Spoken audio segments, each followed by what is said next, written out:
नमस्कार दोस्तों, good morning. Welcome to Puneet classes. Rajasthan current affairs के सेशन में आपकी जो डेली की क्लास होती है, उसी सीरीज में आज हम 14 अगस्त से रिलेटेड जितने भी इम्पोर्टेंट क्वेश्चन हैं उनके बारे में इस क्लास में हम चर्चा करेंगे। साथ में ही जो आपकी जो पिछली क्लास हुई थी उसका रिवीजन भी इसी क्लास में करने वाले हैं। तो आप क्लास को लास्ट तक जरूर देखना, साथ में ही अपनी नोटबुक में सभी क्वेश्चन को नोट जरूर करना। राजस्थान की जितनी भी भर्ती परीक्षाएं हैं, चाहे वो टीचर से रिलेटेड हो, पुलिस की हो, आरएस की हो, एलडीसी, पटवारी, लाइब्रेरियन, जूनियर अकाउंटेंट, जो भी भर्ती हो जिसमें राजस्थान करंट अफेयर से रिलेटेड प्रश्न पूछे जाते हैं,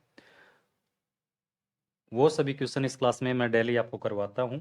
तो आप रोज इस क्लास को देखें। आगे बढ़ने से पहले कहूँगा कि जो भी नए स्टूडेंट है वो प्लीज़ चैनल को सब्सक्राइब जरूर कर लें और अपने जितने भी ग्रुप्स हैं उसमें क्लास को ज़्यादा से ज़्यादा शेयर जरूर कर दें, ताकि जितने भी और साथी हैं उनको ये क्लास मिलती रहे। देखते हैं आज का फर्स्ट क्वेश्चन।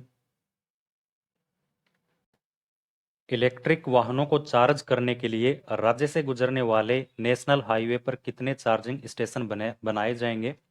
तो जो इलेक्ट्रिक वाहन जो पॉलिसी आई है, इसके तहत अपने राजस्थान से जो एनएच गुजरते हैं, जितने भी गुजरते हैं उनके ऊपर कितने चार्जिंग स्टेशन है, चार्जिंग पॉइंट है, वो बनाए जाएंगे। तो 250 चार्जिंग स्टेशन पॉइंट है वो एनएच के ऊपर बनाए जाएंगे जो मुख्य शहरों को जोड़ते हैं। इसमें आगे देखो, भारत में इलेक्ट्रिक वाहनों के लिए NEMM, जिसे national electric motor vehicle mission है ये कहते हैं, इसकी शुरुआत की गई। तो भारत के अंदर इलेक्ट्रिक वाहनों के लिए national electric motor vehicle mission है, इसकी शुरुआत की गई। इस मिशन के तहत फेम है ये कार्यक्रम चलाया गया। फेम है इसका प्रथम चरण 1 अप्रैल 2015 से 31 मार्च 2019 तक इसका फर्स्ट जो चरण है, प्रथम संस्करण है, वो चलाया गया। इसके बाद इसका जो दूसरा संस्करण है, फेम का दूसरा संस्करण, वो 1 अप्रैल 2019 से 31 मार्च 2024 तक ये चलाया जा रहा है। और इसी फेम के तहत राजस्थान में REVP, Rajasthan electric vehicle programme है, ये शुरू किया गया। 1 सितंबर 2022 से REVP है ये लागू किया गया। और इसी REVP में इसकी जो अवधि है, इसकी बात करें 5 साल की इसकी अवधि होगी REVP की। और इसी के तहत राज्य के जो बड़े शहर हैं उनको जोड़ने वाले जितने एनएच हैं उनके ऊपर 250 इलेक्ट्रिक चार्जिंग स्टेशन है वो बनाए जाएंगे। तो राज्य के जो बड़े एनएच स्टेशन हाईवे हैं जो बड़े शहरों को जोड़ते हैं, वहां पर 250 इलेक्ट्रिक चार्जिंग स्टेशन है वो बनाए जाएंगे। अगला क्वेश्चन, 77वें स्वतंत्रता दिवस समारोह में राजस्थान के कौन से शिक्षक विशिष्ट अतिथि के रूप में शामिल होंगे? तो 15 अगस्त को नई दिल्ली में लाल किले पर जो समारोह आयोजित होगा, 77वें स्वतंत्रता दिवस समारोह, इसमें राजस्थान के सुमन सोरल व पंकज सोरल, ये दोनों शिक्षक हैं, ये विशिष्ट अतिथि के रूप में यहाँ पर शामिल होंगे।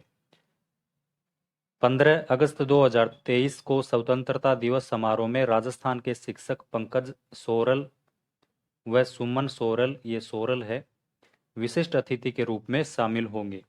पंकज सोरल व सुमन सोरल दोनों दंपति हैं और ये जोधपुर के ये रहने वाले हैं। तो ये दंपति हैं, पति पत्नी हैं, पंकज सोरल व सुमन सोरल।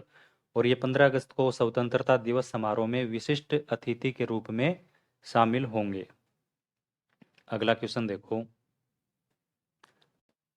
ऑप्शन में दुर्गाराम मुवाल नाम दिया हुआ है, तो इनके बारे में देख लो कि 2022 का जो राष्ट्रीय शिक्षक पुरस्कार था, 2022 का शिक्षक पुरस्कार था, इसमें दुर्गाराम मुवाल हैं, ये उदयपुर के रहने वाले हैं, इनको सम्मानित किया गया। इसके बिना सुनीता गुलाटी ये बीकानेर की रहने वाली हैं और इनको भी राष्ट्रीय शिक्षक पुरस्कार 22 से इनको सम्मानित किया गया।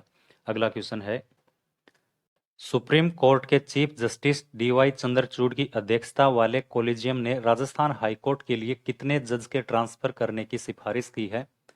तो सुप्रीम कोर्ट के चीफ जस्टिस हैं DY चंद्रचूड़, इनकी अध्यक्षता वाली कोलिजियम है, इसके द्वारा राजस्थान के लिए 3 जज हैं वो यहाँ पर ट्रांसफर करने की सिफारिश की गई है। अब इसमें आगे देखो, चीफ जस्टिस DY चंद्रचूड़ की अध्यक्षता वाली कोलिजियम ने राजस्थान हाईकोर्ट के लिए 3 न्यायाधीश के ट्रांसफर की सिफारिश की है। अब ये जो 3 नए न्यायाधीश हैं जिनके राजस्थान में ट्रांसफर होंगे, तो इसमें गुजरात हाईकोर्ट के समीर J. दवे, पंजाब और हरियाणा हाईकोर्ट के अरुण मोग और तेलंगाना हाईकोर्ट के मनोरी लक्ष्मण का ट्रांसफर की यहाँ पर सिफारिश की गई है। राजस्थान हाईकोर्ट की बात करें, राजस्थान हाईकोर्ट, तो इसकी जो स्थापना हुई ये 29 अगस्त 1949 को इसकी स्थापना सवाई मानसिंह के द्वारा की गई थी। और इस समय राजस्थान हाईकोर्ट में एक तो था एक न्यायाधीश था मुख्य न्यायाधीश और 11 अन्य न्यायाधीश थे। प्रथम न्यायाधीश की बात करें तो के वर्मा, कमलकांत वर्मा, ये राजस्थान हाईकोर्ट के प्रथम न्यायाधीश थे। वर्तमान स्थिति की बात करें तो वर्तमान में राजस्थान में कुल न्यायाधीश के पद हैं वो 50 हैं। और वर्तमान में जो मुख्य न्यायाधीश हैं इसके समेत 34 न्यायाधीश हैं। तो 50 में से 17 पद खाली थे, 34 न्यायाधीश हैं राजस्थान हाईकोर्ट के अंदर। यदि अभी जो सिफारिश हुई है 3 जज की, इनके ट्रांसफर से कुल न्यायाधीश की संख्या वो 37 हो जाएगी। तो 13 पद रिक्त होंगे इन 3 न्यायाधीश के ट्रांसफर के बाद। 41वें मुख्य न्यायाधीश की बात करें तो जॉर्ज मसीह है वो राजस्थान हाईकोर्ट के 41वें मुख्य न्यायाधीश हैं। 40वें जो न्यायाधीश थे जिनके स्थान पर ये जॉर्ज मसीह को नियुक्त किया गया था, तो 40वें थे पंकज मित्तल, जिनका ट्रांसफर है वो सुप्रीम कोर्ट में हो गया है। राजस्थान हाईकोर्ट की प्रधान पीठ की बात करें तो ये जोधपुर में है और इसकी एक खंडपीठ है वो जयपुर में है। और प्रारंभ में जब इसकी स्थापना हुई थी तो इसकी प्रधान पीठ है वो जयपुर में थी, उसके बाद इसको जोधपुर ट्रांसफर कर दिया गया था। अगला क्वेश्चन देखो, राजस्थान में शुरू हो रही आरपीएल 2023 में सबसे महंगा खिलाड़ी कौन बिका है? तो इंडियन प्रीमियर लीग है जो आईपीएल, उसी की तर्ज पर राजस्थान में आरपीएल का पहला संस्करण स्टार्ट हो रहा है। और इसमें जो सबसे महंगा खिलाड़ी बिका है वो दीपक हुड्डा है। दीपक हुड्डा हैं ये 15.5 लाख रुपए में जो जयपुर इंडियन टीम है इसके द्वारा इनको खरीदा गया है। अब आरपीएल के बारे में जितनी भी इंपॉर्टेंट जानकारियां हैं वो मैं आपके साथ शेयर कर देता हूं। तो आईपीएल की तर्ज पर राजस्थान में आरपीएल के पहले संस्करण का आयोजन किया जा रहा है।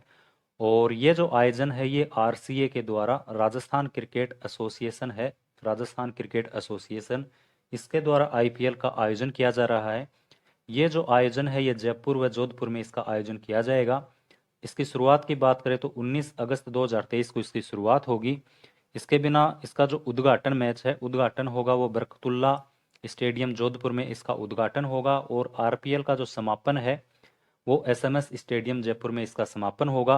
इसमें कुल टीमों की बात करें तो ये आप जरूर ध्यान में रख लेना कि आरपीएल में प्रथम संस्करण में कुल 6 टीमें थी, जिसमें पहली है जयपुर इंडियन, दूसरी भीलवाड़ा बुल्स, तीसरी है वो उदयपुर लेक सिटी वॉरियर्स, चौथी है शेखावाटी सोल्जर्स, पांचवी जोधपुर सनराइज और एक है जाबाज कोटा चैलेंजर।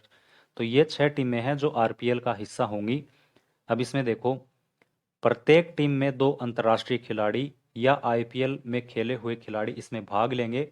या तो 2 अंतर्राष्ट्रीय स्तर के खिलाड़ी होंगे या आईपीएल के अंदर खेले हुए खिलाड़ी होंगे। इसके बिना जो अन्य खिलाड़ी होंगे वो घरेलू टीम के जो खिलाड़ी हैं वो होंगे। जयपुर इंडियन ने दीपक हुड्डा को 15.5 लाख रुपए में खरीदा है। तो ये पहले सबसे महंगे खिलाड़ी हैं जिसको जयपुर इंडियन के द्वारा खरीदा गया है। दूसरे महंगे खिलाड़ी की बात करें तो दूसरे हैं महिपाल लोमरोर, इनको 15 लाख रुपए में खरीदा गया है। अगला क्वेश्चन देखो, जयपुर और उदयपुर के बीच तीसरी वंदे भारत ट्रेन का ट्रायल कब किया गया? तो राजस्थान के अंदर 2 वंदे भारत ट्रेन हैं जिनका संचालन पहले से हो गया है। और चुनावी वर्ष है तो इसलिए राजस्थान में केंद्र सरकार के द्वारा भी अपनी जो योजनाएं हैं, कार्य हैं, उनका राजस्थान में संचालन किया जा रहा है, जिसमें जयपुर व उदयपुर के बीच तीसरी जो वंदे भारत ट्रेन है इसका ट्रायल किया गया। और ये 13 अगस्त 2023 को तीसरी वंदे भारत ट्रेन जयपुर व उदयपुर के बीच इसका ट्रायल किया गया है। इसमें देखो, राजस्थान की तीसरी वंदे भारत एक्सप्रेस ट्रेन का ट्रायल 13 अगस्त 2023 को किया गया। यह वंदे भारत एक्सप्रेस ट्रेन जयपुर व उदयपुर के बीच चलाई जाएगी। इसके बिना राजस्थान में 2 वंदे भारत ट्रेन का पहले शुभारंभ किया जा चुका है। तो पहली जो वंदे भारत ट्रेन थी अजमेर से दिल्ली तक चलाई गई। इस ट्रेन का शुभारंभ 12 अप्रैल को किया गया था और 13 अप्रैल से इसका नियमित संचालन स्टार्ट हो गया था। राजस्थान की जो दूसरी वंदे भारत ट्रेन है वो 7 जुलाई को ये जोधपुर से साबरमती के बीच साबरमती गुजरात में है। यहाँ पर ये दूसरी वंदे भारत ट्रेन है, ये चलाई गई थी और इसका वर्चुअली उद्घाटन प्रधानमंत्री नरेंद्र मोदी के द्वारा किया गया था। अगला क्वेश्चन देखो, राज्य के किस एयरपोर्ट टर्मिनल को विश्व स्तरीय इंटीग्रेटेड टर्मिनल के रूप में विकसित किया जाएगा? तो अपने राजस्थान का कौन सा टर्मिनल एयरपोर्ट टर्मिनल है जिसको विश्व स्तरीय इंटीग्रेटेड टर्मिनल के रूप में विकसित किया जा रहा है? तो महाराणा प्रताप एयरपोर्ट डबोक जो उदयपुर का हवाई अड्डा है, इसको इंटीग्रेटेड टर्मिनल के रूप में विकसित किया जा रहा है। अब ये क्या इंटीग्रेटेड टर्मिनल है, इसके बारे में थोड़ा आगे देखो। तो विश्व स्तरीय सिटी रेलवे स्टेशन के बाद उदयपुर को नए टर्मिनल की सौगात मिली है। तो नए टर्मिनल से पहले उदयपुर का जो रेलवे स्टेशन है, इसको विश्व स्तरीय सिटी रेलवे स्टेशन के रूप में विकसित किया गया। और अभी हाल ही में जो उदयपुर का एयरपोर्ट है, महाराणा प्रताप डबोक हवाई अड्डा, इसको इंटीग्रेटेड टर्मिनल के रूप में विकसित किया जा रहा है। तो महाराणा प्रताप एयरपोर्ट को नए इंटीग्रेटेड टर्मिनल के रूप में विकसित किया जाएगा। इसकी लागत है वो 887 करोड़ रुपए आएगी और इसका जो निर्माण होगा, दोबारा से इसे विकसित करने का जो कार्य होगा, वो जनवरी 2024 से इसका निर्माण है वो स्टार्ट किया जाएगा, इसका काम शुरू किया जाएगा। और जो इसका लक्ष्य रखा है इंटीग्रेटेड टर्मिनल के रूप में विकसित करने का, इसका जो लक्ष्य है वो जून 2026 तक इसको पूरा किया जाएगा। जून 2026 तक इसको पूरा किया जाएगा। टेंडर इसका अक्टूबर में हो जाएगा। इसके बाद जनवरी 2024 में इसका कार्य स्टार्ट हो जाएगा और जून 2026 तक इसका काम है वो कंप्लीट किया जाएगा। इसमें आगे देखो, इसका जो क्षेत्रफल है वो 40,000 वर्ग मीटर में नए इंटीग्रेटेड टर्मिनल है इसको बनाया जाएगा। अब इस 40,000 वर्ग मीटर में जो निर्माण कार्य किया जाएगा, उसमें मेवाड़ के आर्ट और कल्चर की झलक इसमें दिखेगी। नए इंटीग्रेटेड टर्मिनल के ऊपर जो यात्रियों की क्षमता थी, पहले वो 680 थी, ये बढ़ाकर 2050 इसकी क्षमता की जाएगी। और उदयपुर के बारे में बहुत सारी नए नए यहाँ पर इनोवेशन होते रहते हैं, तो वो सभी भी आप जरूर ध्यान में रखें। डेली जैसे मैं आपको बताता हूँ, तो अपनी नोटबुक में जरूर लिखते रहें। अगला क्वेश्चन देखो, राज्यों की पुलिस व केंद्रीय अनुसंधान एजेंसियों में बेहतरीन अनुसंधान करने के लिए केंद्रीय गृह मंत्रालय द्वारा राज्य के कितने पुलिस कर्मियों को सम्मानित किया जाएगा? तो केंद्रीय गृह मंत्रालय है, इसके द्वारा केंद्रीय गृह मंत्री मेडल से राज्यों की पुलिस व केंद्रीय अनुसंधान जो एजेंसियां हैं, इसमें बेहतर अनुसंधान करने के लिए केंद्रीय गृह मंत्रालय द्वारा राजस्थान के जो 9 पुलिसकर्मी हैं, इनको सम्मानित किया जाएगा। और अलग अलग स्टेट से कुल 140 पुलिसकर्मी हैं, इनको सम्मानित किया जाएगा। इसमें से अपने राजस्थान के हैं 9 पुलिसकर्मी। अब इसमें आगे देखो, देश भर के राज्यों की पुलिस व केंद्रीय अनुसंधान एजेंसियों के बेहतरीन अनुसंधान के लिए 140 पुलिस कर्मियों को केंद्रीय गृह मंत्रालय द्वारा केंद्रीय गृह मंत्री मेडल से सम्मानित किया जाएगा।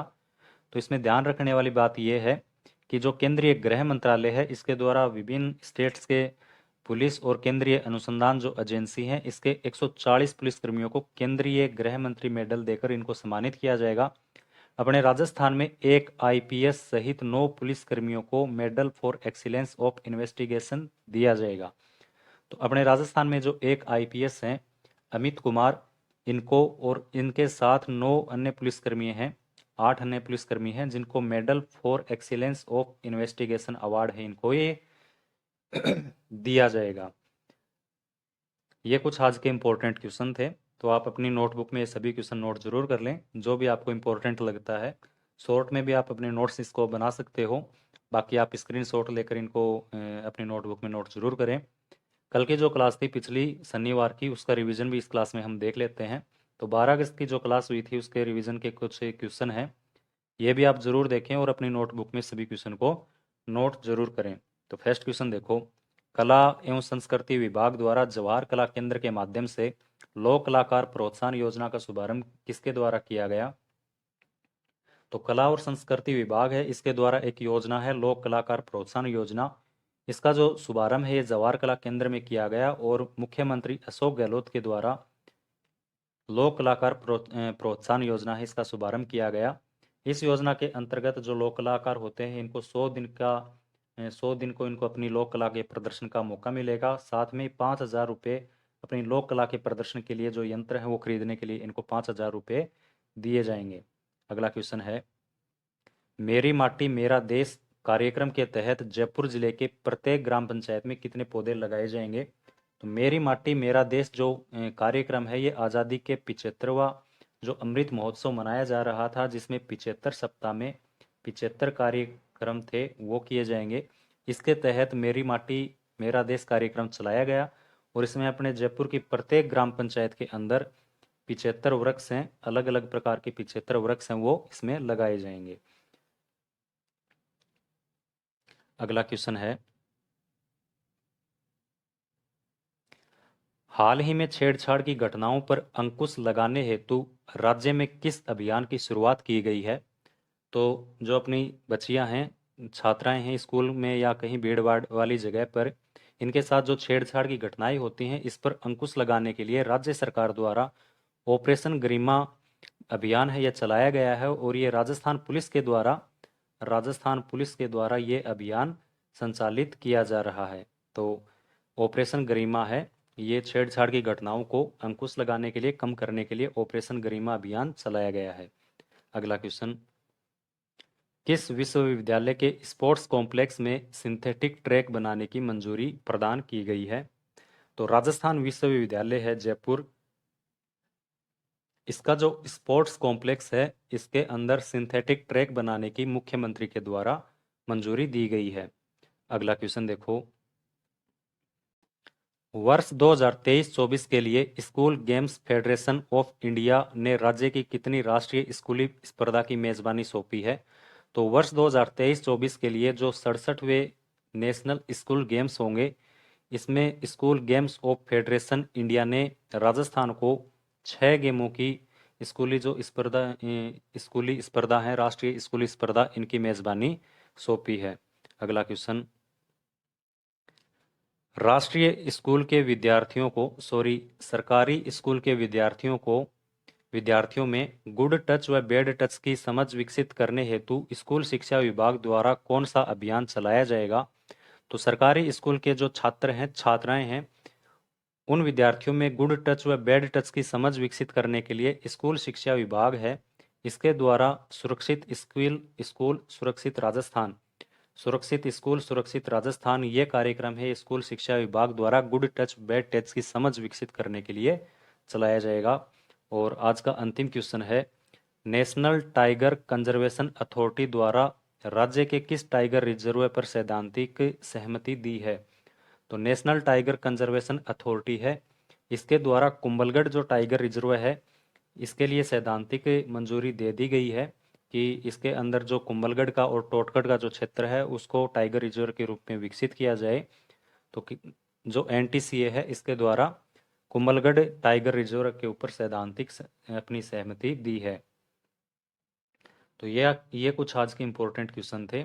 आप डेली क्लास को जरूर देखें, साथ ही सभी क्वेश्चन को अपनी नोटबुक में नोट जरूर कर लें। इसके बिना जो भी नए स्टूडेंट हो प्लीज़ चैनल को सब्सक्राइब जरूर करें। और न्यूज़पेपर आता है डेली, उसमें जितने भी इम्पोर्टेंट क्वेश्चन आते हैं डेली आते हैं, 4-5 क्वेश्चन आपको डेली मिलेंगे राजस्थान से रिलेटेड। तो डेली न्यूज़पेपर ज़रूर पढ़ें और उसमें जो भी क्वेश्चन होता है उनको नोट करें। और डेली ये क्लास आपकी होती है जिसमें आपको सभी क्वेश्चन यहाँ पर मिलेंगे, इसको ज़रूर देखें। मिलते हैं कल की क्लास में, तब तक के लिए धन्यवाद।